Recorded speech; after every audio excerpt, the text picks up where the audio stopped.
Jai Hind, dear students. I'm Dr. Preeti Mittal, and today we are going to start with a very interesting, very simple chapter of chemistry, that is matter in our surroundings. What is matter? Anything that occupies space and has mass is known as matter. तो हम अपने चारों तरफ चीजों को देखें तो जो भी चीजें हमें अपने चारों तरफ दिखाई दे रही है, लाइक दिस मार्कर और योर बुक, पेंसिल, कैम मोबाइल और pen, anything that we see around us is all matter, क्योंकि ये सभी चीजें कुछ ना कुछ स्पेस ऑक्यूपाई कर रही हैं और कुछ ना कुछ इनमें मास है। तो ये सभी चीजें मैटर का एग्जाम्पल हैं। उसके अलावा एयर इज ऑल्सो मैटर, जिसको प्रूव करने के लिए बहुत छोटी क्लासेस में आपने एक एक्सपेरिमेंट देखा होगा कि आपने एक स्ट्रिंग ली, एक रॉड ली और उस रॉड के दोनों एंड्स पर एक एक बलून टाई कर दिया एयर फिल करके। क्योंकि एयर स्पेस ऑक्यूपाई कर रही है इसलिए बलून का साइज बड़ा हो गया। तो ये आपको शो कर रहा है कि air is occupying space, means air has some volume. फिर आपने इन दोनों को हैंग कर दिया so that it's perfectly balanced. Now you burst one of the balloons, एक बलून को आप पिन से प्रिक करके बर्स्ट किया होगा। अगर क्लास में ये एक्सपेरिमेंट किया होगा तो छोटे छोटे बच्चों को बहुत मजा आया होगा। So you must have seen कि इनमें से एक बलून लोअर डाउन हो गया और क्योंकि इसमें से एयर चली गई है ये बलून का वजन अब कम हो गया, and so the other balloon which was still having air will be lower as compared to the one in which there is no air now. And this experiment has shown you that air occupies space and has mass. Air में भी mass है, air भी space occupy करती है, and that is why air is also a form of matter. Air is also matter. तो matter क्या नहीं है? साइंस में कुछ मैटर नहीं करता तो वो है emotions, feelings.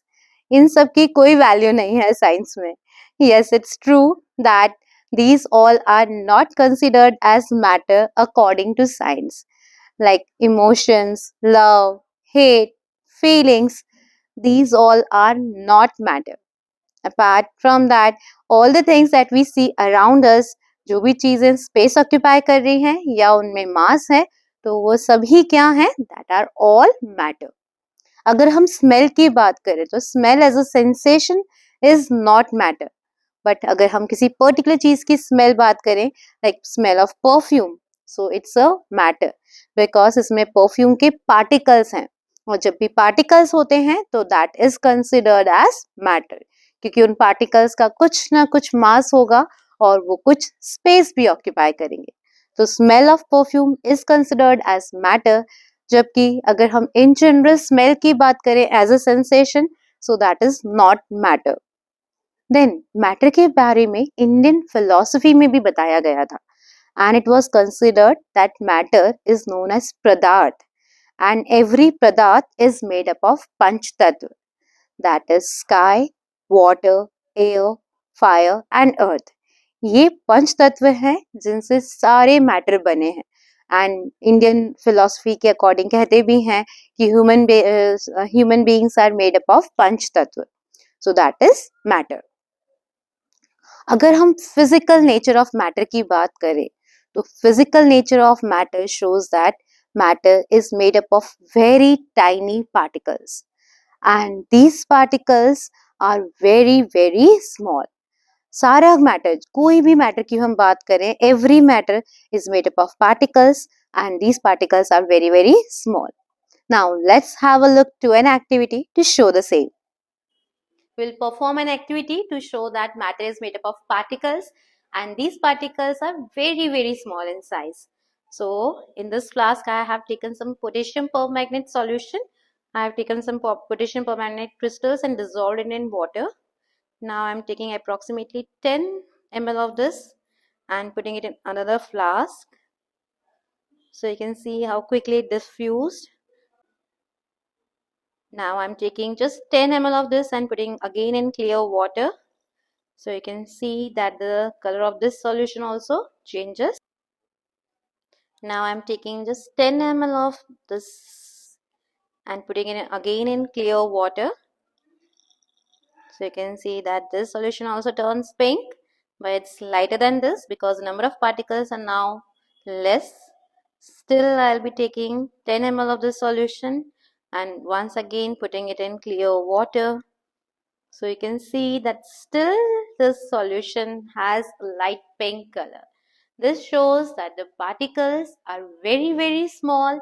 They keep on dividing and still that is why we have the color of the solution as pink, because the potassium permanganate particles are still present even in the fourth flask. So हमने देखा कि matter is made up of particles and these particles are very small. Now look at the characteristics या properties of these particles of matter. So the first property is that particles of matter have spaces between them. ये particles matter के जो हैं उनके बीच में spaces हैं. अब ये space कम भी हो सकती है, ज़्यादा भी हो सकती है. अगर हम solids की बात करें तो solids में particles एक दूसरे के बहुत पास में होते हैं, इसलिए उनमें space बहुत कम होती है. अगर हम किसी solid के अंदर अपनी finger को insert करना चाहेंगे तो we won't be able to enter our finger into a solid because solid के particles एक दूसरे से बहुत close हैं and they will not allow anything to enter into this. That shows कि solids में particles बिल्कुल पास में हैं, spaces बहुत कम हैं. बट यही गैस में या लिक्विड्स में अगर हम अपनी फिंगर इंसर्ट करना चाहें तो इजीली कर पाते हैं because particles are having a lot of space in case of liquids and gases. Gases में ये space सबसे ज़्यादा है. Second property or characteristic of particles of matter is that particles of matter attract each other. Particles एक दूसरे को attract करते हैं और ये force of attraction जितना ज़्यादा होगा उतने ही particles पास में होंगे. तो क्या आप guess कर सकते हैं कि solids, liquids या gases किस state of matter में particles में ये force of attraction सबसे ज़्यादा है? I hope you have guessed that correct. Solids में ये force of attraction सबसे ज़्यादा है और इसलिए solids के particles एक दूसरे के बिल्कुल पास में हैं. जबकि अगर gases में बात करें तो ये particles के बीच में force of attraction बहुत कम है. The gaseous particles want to go away from each other और इसलिए particles के बीच में force of attraction minimum है gases में and maximum है solids में. The third property or characteristics of particles is that these particles are continuously moving. We will be performing an activity to show the same. Particles matter के continuously move कर रहे हैं और जब भी कोई चीज move करती है तो उसके अंदर एक energy होती है that is possessed by it because of its motion and that is known as kinetic energy. Kinetic energy की वजह से particles एक जगह से दूसरी जगह continuously move करते रहते हैं और यही property की वजह से they have the property of diffusion. What is diffusion? अगर हम दो अलग अलग states of matter को mix करने की कोशिश करें या हम आपस में कोशिश ना करें, we will just let them mix on their own, then they easily mix with each other. And this property of mixing of two different states of matter is known as diffusion.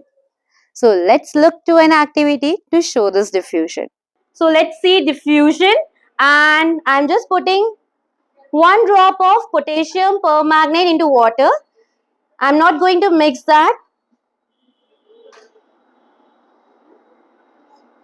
But you can see that this potassium permanganate is mixing on its own. This is mixing on its own. That shows that the particles of matter are continuously moving. Since the water molecules were continuously moving, and that is why this potassium permanganate is going to dissolve in this water.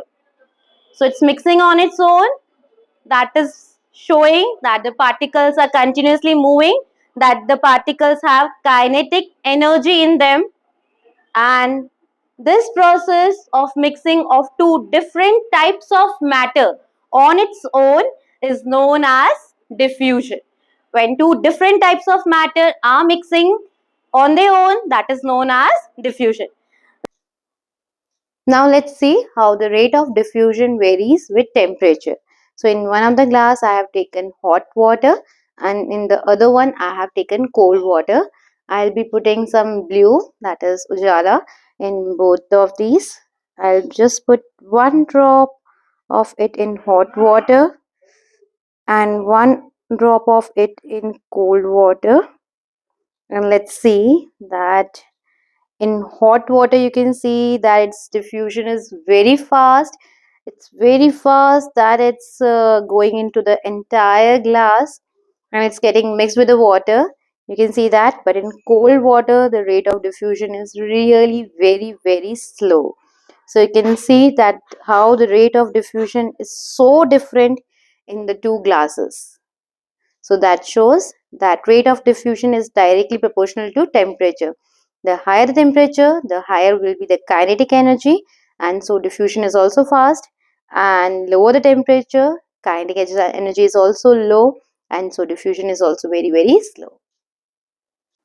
So we have seen the diffusion process. This diffusion is seen not only by liquids but also in gases. For example अगर हम अगरबत्ती को light करके एक room के corner में रख दें तो उसकी स्मेल पूरे रूम में फैल जाती है. That is also an example of diffusion. Gases के पार्टिकल्स एक जगह से दूसरी जगह अपने आप मिक्स होके पहुंच जाते हैं. This is also seen in case of LPG. अगर गैस का नॉब खुला रह जाए या गैस लीक हो रही हो आपके एलपीजी सिलेंडर से तो पूरे रूम में पूरे घर में उसकी स्मेल का पता चल जाता है आपको. That is also because of diffusion. Gases के पार्टिकल सबसे फास्ट मूव करते हैं एक जगह से दूसरे जगह.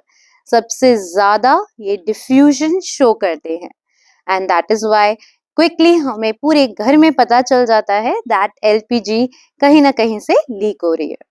So that shows the properties of characteristics of matters. Now let's go through the questions given based on these topics in your NCERT book. So let's see the questions. So the first question is, which of the following are matter? Chair, yes, it's a matter. Air, it's also a matter because it occupies space and it has mass. Love, no, it doesn't matter for science. It's not a matter. Smell, no, this is also not matter because it doesn't has any particles. We are talking about smell as a sensation. Hate, this is also not matter. Almonds, हाँ दिमाग तेज करो बादाम खाओ, that is matter. Thought, thinking about something, that is not matter. Cold as a sensation, it's not matter. Lemon water, definitely it's matter. Smell of perfume, this is also matter because it has particles of perfume in that. So जहां पर भी particles हैं वो क्या है matter है. That is why smell of perfume is also matter. Now the second question is, give reason for the following observation. The smell of hot sizzling food reaches you several meters away, but to get the smell from a cold food you have to go close. So if hot food is there at home, then you can easily get the smell of that in the next room also, because when the temperature is high, the kinetic energy of the particles is also very high. When the kinetic energy is high, rate of diffusion is also very high. So very quickly the particles can move from one place to another. जबकि अगर हम ठंडे खाने की बात करें तो ठंडे खाने में the kinetic energy of the particles is low. They are moving very slowly, and so the rate of diffusion is also very slow. So to get the smell of cold food हमें उसके पास जाकर उसको smell करना पड़ेगा, जबकि गरम गरम खाने की खुशबू आपको घर के बाहर ही आ जाएगी. मम्मी अगर अच्छी सी मैगी बना रही है या कुछ अच्छा सा बना रही है तो आप घर में एंटर होते ही बता दोगे कि हाँ आज क्या बन रहा है. So that if hot food is there, kinetic energy is high, and so rate of diffusion is also high. Third question is, a diver is able to cut through water in a swimming pool. Which property of matter does this observation show? एक driver water में enter कर सकता है, dive कर सकता है, but water की जगह वहां पर कोई मेटल ब्लॉक कर रख दिया जाए तो the diver won't be able to enter that. This shows that in case of liquids, the interparticle force of attraction is low and there is interparticle spaces between them. Particles के बीच में space है जिसमें वो driver enter हो सकता है और उनके बीच का फोर्स ऑफ अट्रैक्शन कम था, इसलिए वो पार्टिकल्स एक दूसरे से दूर हो गए और उन्होंने उस डाइवर को उसमें एंटर होने दिया. So the answer will be the interparticle force of attraction in case of liquids is low and there is interparticle spaces between the particles of matter that allows the diver to enter into the water. Okay. Now the last question is, what are the characteristics of particles of matter? We have already seen that particles of matter have space between them. They are continuously moving, that is they have kinetic energy and they show diffusion. And the third property is the particles of matter have a force of attraction between them. Now let's move to our next topic, that is comparative study of the three states of matter: solids, liquids and gases. So let's see a comparative study of these matters. You know that the states of matter are solids, liquids and gases. We all have seen water in all these three states of matter. As a solid, water exists in the form of ice, liquid water we all drink, and in the gaseous form, water exists as steam. So, in general, let's study about the different properties of matter and compare them in the different states of matter. First, let's see about the shape. In the solid shape, you all know that solids have a fixed shape. Liquids do not have a fixed shape and gases do not have a fixed shape. The gases are not able to maintain a fixed shape. Then, next about the volume. Volume means the space occupied by something. So, solids have a fixed volume. Even if you mold that, even if you just convert a cuboidal piece of metal into a cube-like structure, then also its volume will remain the same. So, solids have a fixed volume, means the total space occupied by them will be remaining the same. If we talk about liquids, liquids also have a fixed volume. Means if you pour the liquid into a test tube and say it's 10 ml, then if you pour that water into the beaker, that will also be 10 ml only. Okay, you purchase milk packets from the market. So if that pouch of milk is having 500 ml of milk, that is half a liter of milk is there, then even if you pour that into a glass or in any other container, that will remain 500 ml only. Means जो space वो occupy करेंगे, that will remain the same, means that will be having a fixed volume. उनकी volume change नहीं होगी. But that is not the case with gases. Gases को आप जितना space दे दोगे उतना पूरे space में occupy कर लेंगे. For example, अगर मेरे पास एक container है और इसमें मैंने water fill करा है. Now this water, अगर ये पानी कम है या ज़्यादा है, for example अगर इतना पानी है, it's suppose 20 ml of water, तो ये इतना space occupy करेगा. अगर 40 ml water है तो ये इतना space occupy करेगा. तो जितना water है उसके according ही उसका volume होगा, उतना वो space occupy करेगा. पर gases के साथ ऐसा नहीं है. गैसेस कितनी भी कम हो, कितना भी ज़्यादा हो, वो एक कितना भी आप उनको स्पेस प्रोवाइड कर दो, पूरे स्पेस में गैसेस फिल कर देते हैं. फॉर एग्जाम्पल एलपीजी सिलेंडर की अगर हम बात करें तो गैस, बहुत सारी गैस उस एक एलपीजी सिलेंडर में फिल्ड होती है। बट अगर हम गैस का नॉब ओपन करके छोड़ दें तो पूरे घर में वो गैस फैल जाएगी। मतलब उसकी कोई फिक्स वॉल्यूम नहीं है, जितना आप स्पेस दे दोगे उन्हें उतना ही वो स्प्रेड हो जाएंगी। अगर एक कंटेनर के अंदर मैंने लाइक लाइटेड एक अगरबत्ती प्लेस कर दी और इस अगरबत्ती में से जो धुआं आ रहा है, तो जितना भी बड़ा वो कंटेनर हुआ या बॉटल हुई, वो पूरी स्पेस ऑक्यूपाई कर लेगा वो धुआं, चाहे वो धुआं कम हो या ज्यादा हो। What ever could be the space, जितना आप उस स्पेस दे दोगे उतना स्पेस को पूरा वो ऑक्यूपाई कर लेगा। Means gases do not have a fixed volume. आप उनको जितना स्पेस दोगे उतना स्पेस में वो फिल हो जाएंगे। So that is, gases do not have a fixed volume. Now, space between the particles.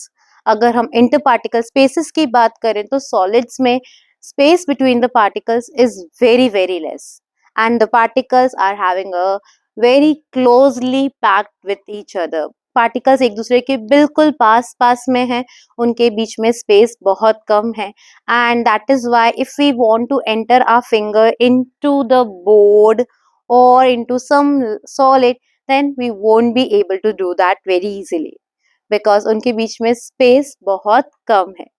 But अगर हम liquids की बात करें तो liquids में considerable space होता है between them, and that is why अगर हम water के अंदर salt put करना चाहें तो हम बहुत सारा salt उसमें put कर पाएंगे, and that will be accommodated between the spaces between the particles of water.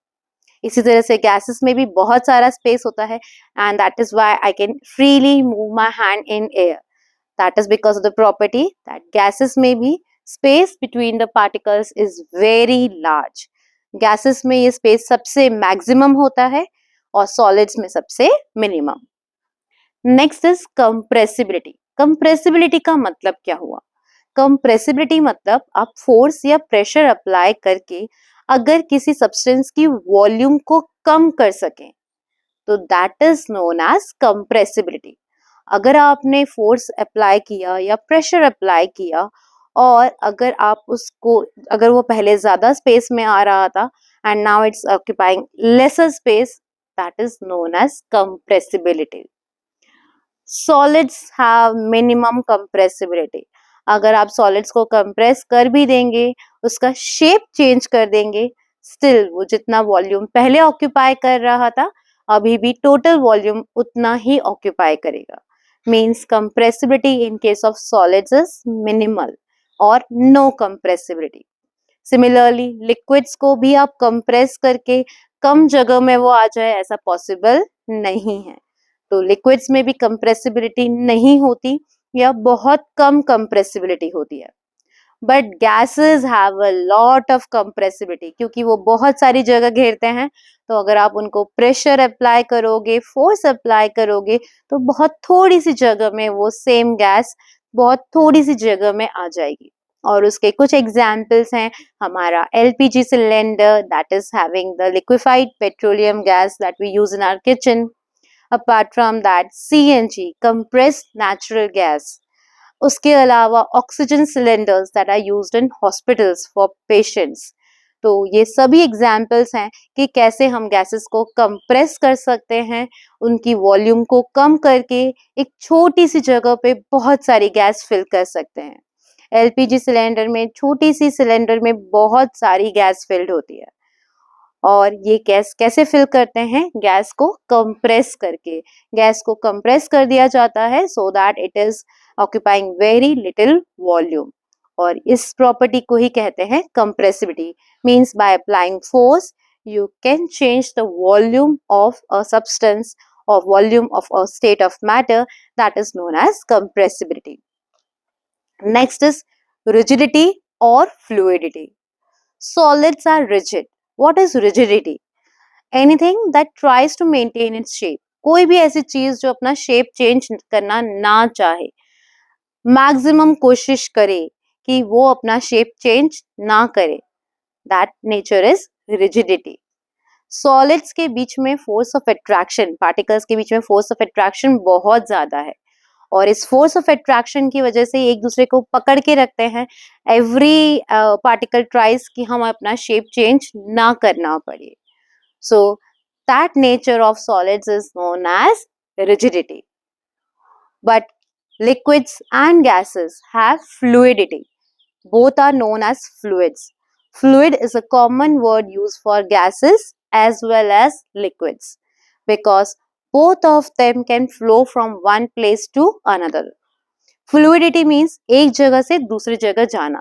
So you all know that water in the rivers flow and the gases move from one place to another. तो जो भी चीज flow कर सकती है एक जगह से दूसरी जगह जा सकती है, that property is known as fluidity. So solids are rigid whereas liquids and gases are both fluids because they have the property of flowing. They can flow from one place to another, so they are known as to have fluidity. Next property is kinetic energy of the particles. Kinetic energy of the particles means particles कितना ज़्यादा move कर सकते हैं, कितना ज़्यादा motion show करेंगे, कितना ज़्यादा एक जगह से दूसरी जगह पर move करेंगे. That is known as kinetic energy. In solids, the particles have least kinetic energy. Particles solid state में बहुत वाइब्रेटरी मोशन शो कर सकते हैं, बस अपनी ही जगह पर खड़े होकर बस वाइब्रेट कर सकते हैं, टू एंड फ्रो मोशन कर सकते हैं. उनमें काइनेटिक एनर्जी सबसे कम होती है और वो सबसे कम मूव कर रहे हैं. सबसे कम मूव कर रहे हैं इसलिए क्योंकि उनके बीच में फोर्स ऑफ अट्रैक्शन जो है पार्टिकल्स के बीच में वो सबसे ज्यादा है, इसलिए वो मूव नहीं कर पाते. बट अगर हम लिक्विड्स की बात करें तो लिक्विड्स का काइनेटिक एनर्जी ज्यादा है as compare to solids. And gases have very high kinetic energy. Kinetic energy in gases is very high, इसलिए इस काइनेटिक एनर्जी की वजह से ही gases exerts pressure on the walls of the container in which they are capped. आप किसी gas को किसी कंटेनर में रख दो तो वो उसकी वॉल्स पर एक प्रेशर क्रिएट करते हैं. और इसका एक एग्जाम्पल आप खुद सोच के बताइए कि क्या है. आपके किचन में ही कहीं है. That is an example to show that gases exerts a pressure on the walls of the container. Think over it, I will tell you the answer. अगर हम प्रेशर कुकर में पानी भर दें और जब तक पानी रहेगा the whistle is not going to blow, but जब हम उसको हीट करते हैं तो वो वाटर गैस में कन्वर्ट होना स्टार्ट हो जाता है, means it gets converted into steam. जब ये स्टीम बनती है तो ये स्टीम वॉल्स पर प्रेशर क्रिएट करती है जो हमें नहीं पता चलता. बट जब ये प्रेशर बहुत हाई हो जाता है, कंटिन्यूअसली पार्टिकल्स हिट कर रहे हैं, कंटिन्यूअसली पार्टिकल्स ट्राई कर रहे हैं कि इस वॉल पे प्रेशर क्रिएट करें, and then you hear the whistle of your cooker. ये विसल क्या शो कर रहा है? विसल ऊपर कैसे मूव करा? उस विसल को ऊपर किसने मूव करवाया? That was the force, that was the kinetic energy of the particles of the gaseous state, जिन्होंने फोर्स अप्लाई किया वॉल्स ऑफ द कंटेनर पे. उसके अलावा वो विसल के ऊपर फोर्स अप्लाई किया जिसकी वजह से वो विसल ऊपर मूव हो गया. And the whistling of a pressure cooker is an example कि gases exerts pressure on the walls of the container. Liquids भी वॉल्स के ऊपर प्रेशर क्रिएट करते हैं बट ये प्रेशर कम होता है. और solids do not create any pressure on the walls of the container in which they are kept. तो सॉलिड्स दूसरे के ऊपर प्रेशर क्रिएट नहीं करने की कोशिश करते. प्रेशर लिक्विड्स क्रिएट करते हैं एंड गैसेस क्रिएट करते हैं, बट गैसेस में ये प्रेशर सबसे ज्यादा होता है. It is maximum in case of gases. So gases exerts a pressure on the walls of the container that is maximum because they have maximum kinetic energy. और इस kinetic energy की वजह से ही high kinetic energy की वजह से ही आप देखना कि LPG सिलेंडर जो होते हैं उनके walls हमेशा बहुत thick होते हैं. They are very heavy, they are very strong. क्योंकि अगर वो strong नहीं हुए और अगर गैस ने pressure apply ज़्यादा कर दिया, so it could lead to a disaster. You can imagine that. Okay. So that high is the kinetic energy of the particles in the gaseous state. Next is attractive force between the particles. क्या particles एक दूसरे को attract कर रहे हैं? Yes. Solid state में ये attraction सबसे ज्यादा है, इसलिए particles एक दूसरे के पास पास रहते हैं. Liquid state में थोड़ा कम है और गैसियस स्टेट में एक दूसरे के ऊपर कोई फोर्स अप्लाई नहीं कर रहा। गैसेस के पार्टिकल्स एक दूसरे से दूर भागते रहते हैं, अच्छे से घूमना चाहते हैं और उनके बीच में फोर्स ऑफ अट्रैक्शन बहुत कम होता है। Next is rate of diffusion. अगर हम सॉलिड को सॉलिड में डिफ्यूज होना की कोशिश करें तो एक सॉलिड दूसरे में सॉलिड में डिफ्यूज नहीं होता। Means they have very low और actually almost no diffusion of a solid into another solid.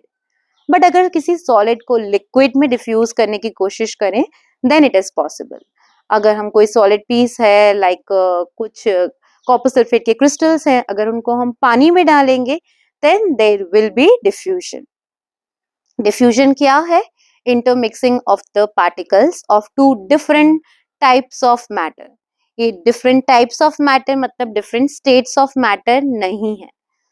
Different types of matter मतलब एक तरह का matter दूसरे तरह के matter में। For example, we have shown that potassium permanganate और water ये दो अलग type हैं matter के और इन दोनों का diffusion हमने देखा है through an activity।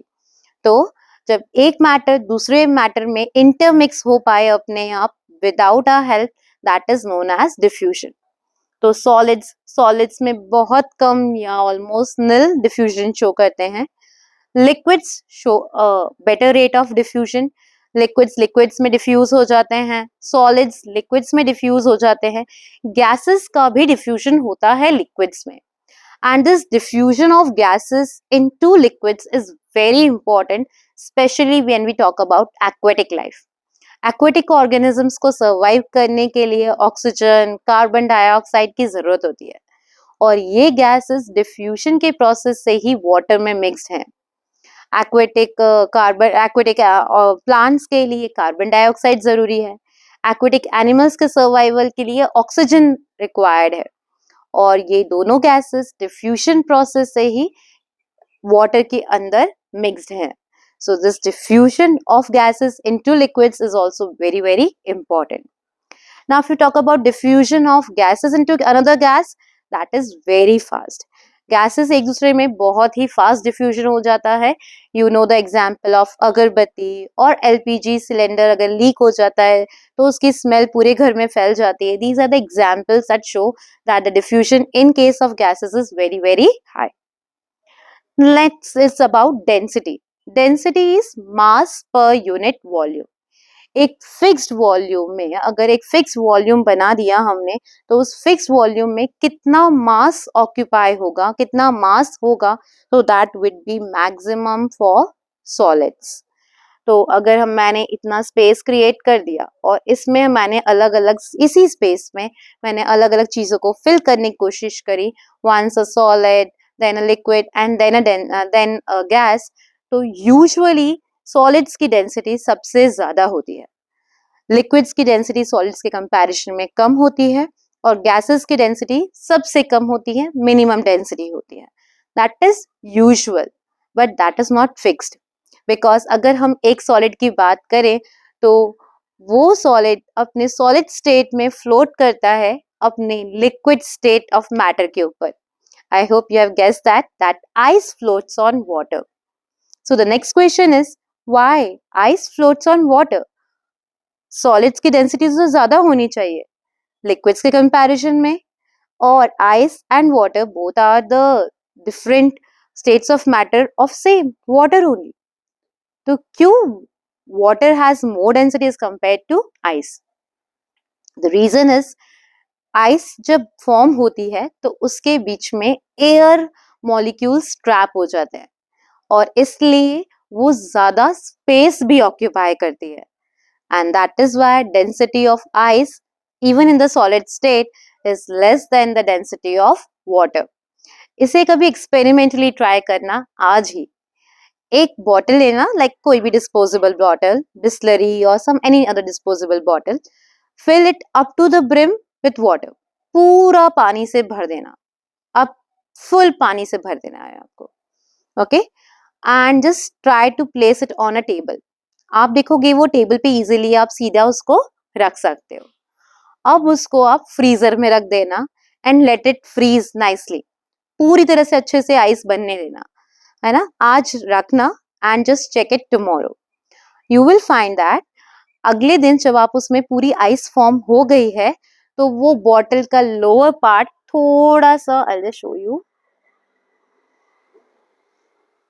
ये हमारी बॉटल थी, it was like this, but जब हमने उसको फ्रीजर में रखा, उसमें आइस बनने दी, तो वो आइस बनने के बाद उसका जो बेस है वो थोड़ा सा बल्ज आउट हो जाएगा, क्योंकि जब आइस बनती है तो आइस ऑक्यूपाइज मोर स्पेस.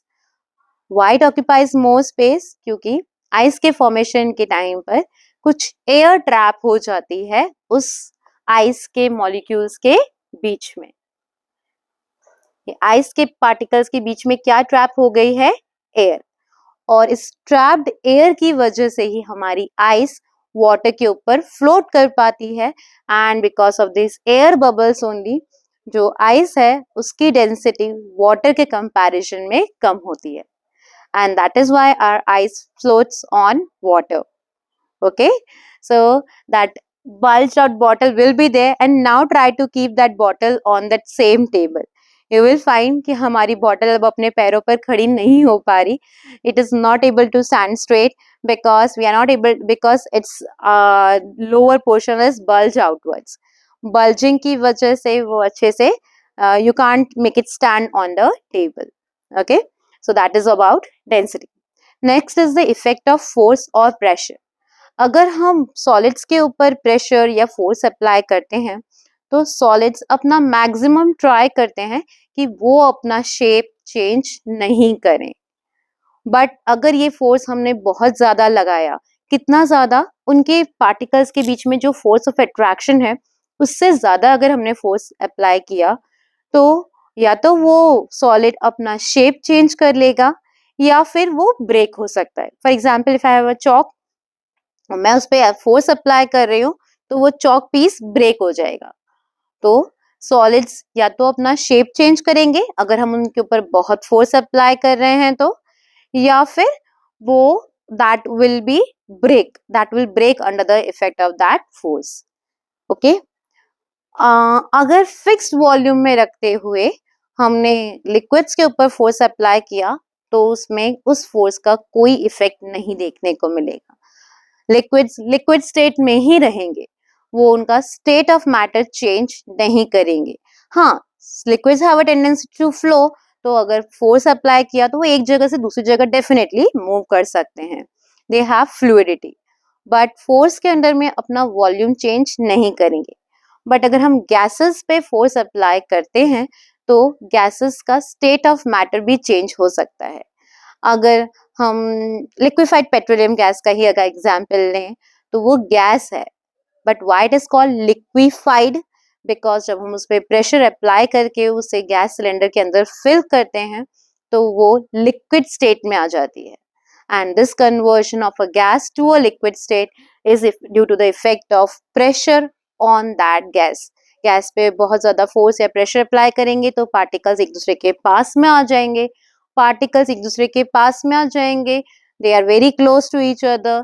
तो पहले वो दूर दूर थे तो वो गैसियस स्टेट में थे, पास आ जाएंगे तो that can turn into a liquid.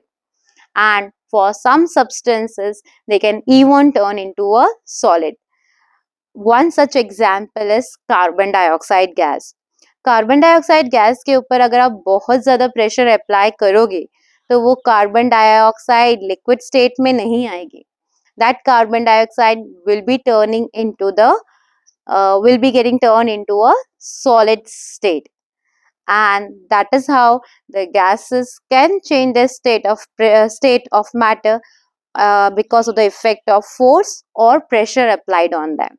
Okay, so this was a comparative study of the states of matter, solids, liquids and gases, जिसमें हमने सारी प्रॉपर्टीज को भी समझा है और उनका तीनों का कंपैरेटिव स्टडी भी किया है.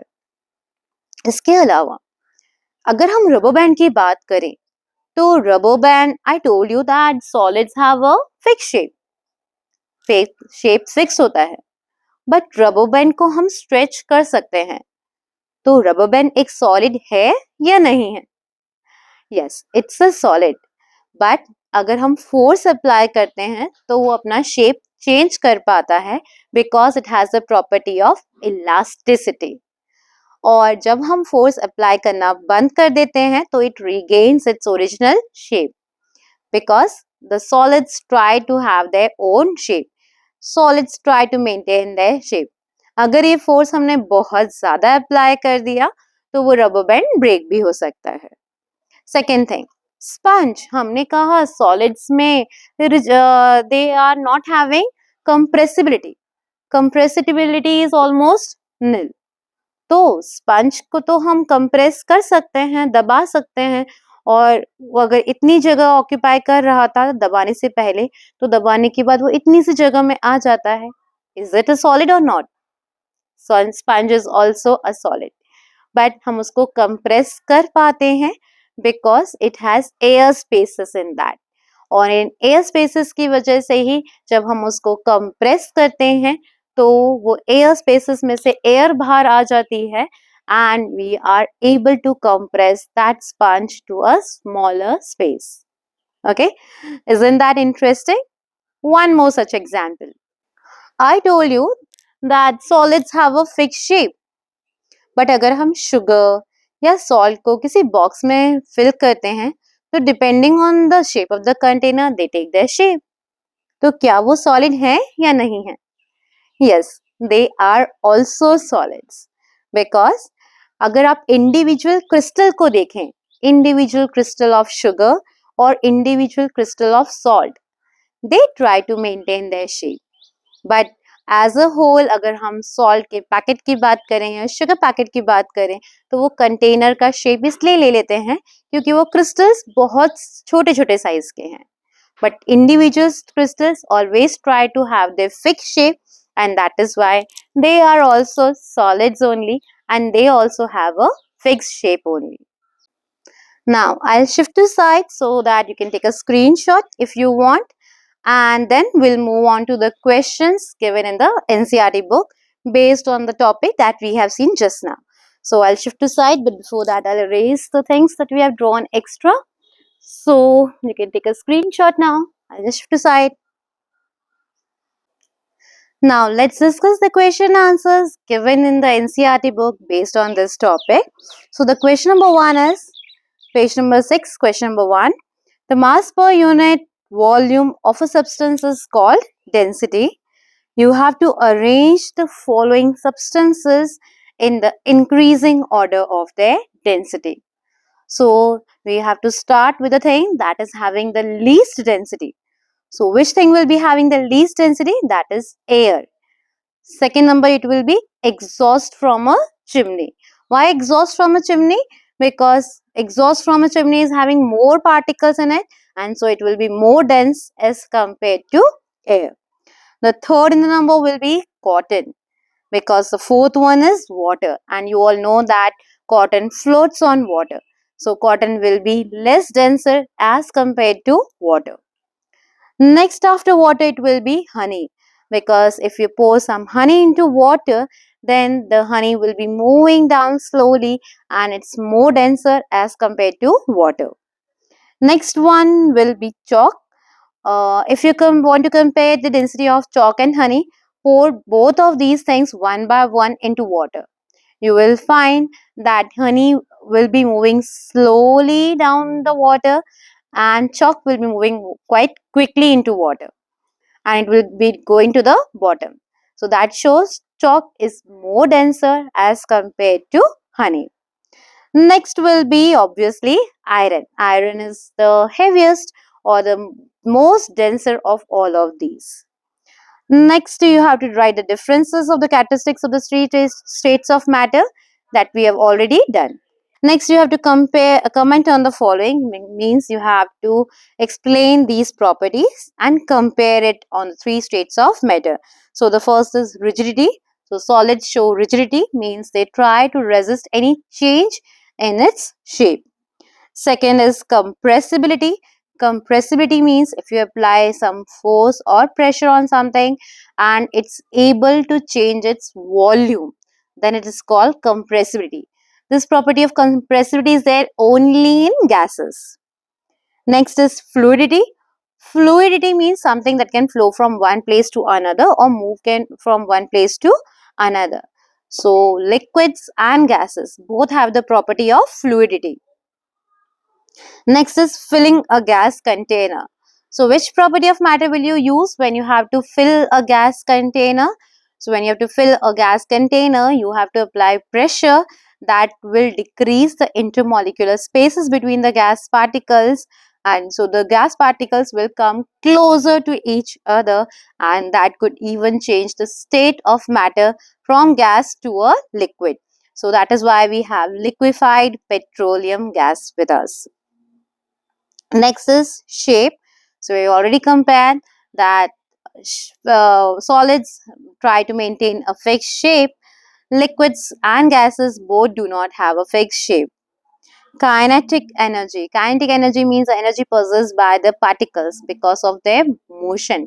When anything is in motion, that is having energy, so the energy of something because of its motion is known as kinetic energy. This kinetic energy is maximum in case of gases and minimum in case of solids. Density, we have already discussed that also, that density is mass per unit volume of any substance. So in a given space, if that mass is more, that is more denser. Solids have a more density as compared to liquids, and liquids are more denser as compared to gases. So the density of solids is maximum and that of gases is minimum. Next, question number 3, you have to give the reason for the following. A gas completely fills the container in which it is kept. So, a gas completely fills the container in which it is kept because the gaseous particles do not have any fixed volume. They just have a lot of kinetic energy. The particles of gases are continuously in motion and they occupy all the space that they get. So whatever space is provided to them, that will be taken up by the gases because they have high kinetic energy, low intermolecular force of attraction between the particles, and high intermolecular spaces between the particles. Because of all that, the gases completely fills the container in which it is kept. Next is a wooden table should be called a solid because it has a fixed shape, it's rigid, it tries to maintain its shape, it has a fixed volume also. So because of these things, it has minimum compressibility.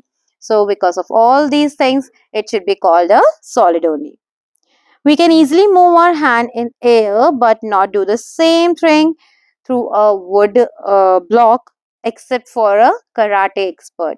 So, the intermolecular force of attraction between the particles in a gas is very less and the intermolecular spaces is maximum, because of which we can easily move our hand in gases but not so in solids like in wood.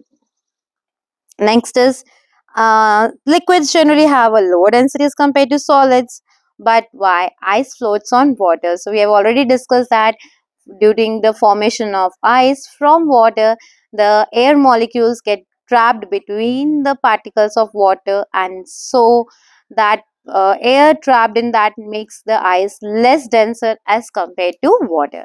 So that's all for this session today. If you like the video, please do share it with your friends so that we can spread knowledge to all the students. So that's all for today. Good day, everyone.